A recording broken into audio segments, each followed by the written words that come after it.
Welcome back. You're watching News Now. I'm Shivani Gharat. Now, in an exclusive conversation with our colleague Anjali Palod, Godrej Consumer MD and CEO Sudhir Seethapathy says most price cuts have already reached consumers and GST-related disruptions are behind the sector.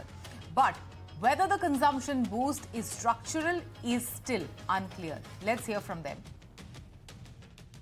I think the GST changes have been quite dramatic, and I think as today we discussed in the conference today, most companies seem to be very optimistic. I think the disruptions are behind us, and I think most of the price drops have reached consumers. I think most of us feel, and I think the general mood in the room is that perhaps FMCG will have a couple of good quarters, if not a couple of good years, thanks to both GST and a couple of other interventions that the government has made.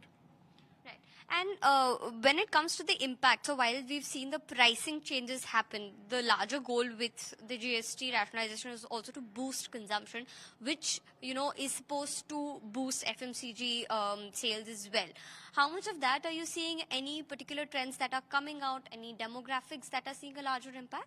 I think it's very early to say what's going to happen to consumption because we're looking at a previous quarter that was disrupted, so some pipeline changes here, there. But I think along with GST, we've had an income tax cut earlier this year. We've also had a reduction in the interest rates, which again boosts consumptions. So there is very little reason that consumption shouldn't see a pretty sharp boost in the next few quarters. This quarter also you may, but it's still too soon to see to say whether it's structural or short-term. But it's probably going to be structural. We'll probably know in a quarter or two.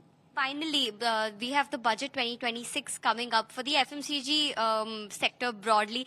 There have been two big announcements for the sector, so there might not be much to ask for. But, what is the wish list for the FMCG sector looking like for budget 20? I think there are a couple of categories which didn't come under the ambit of GST 2.0, which logically speaking should. So I hope the budget brings in a few more categories into GST 2.0.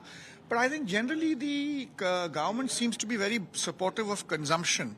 So any FMCG doesn't need, it's not a very government controlled or government led sector. FMCG does well when there is consumption is doing well in India.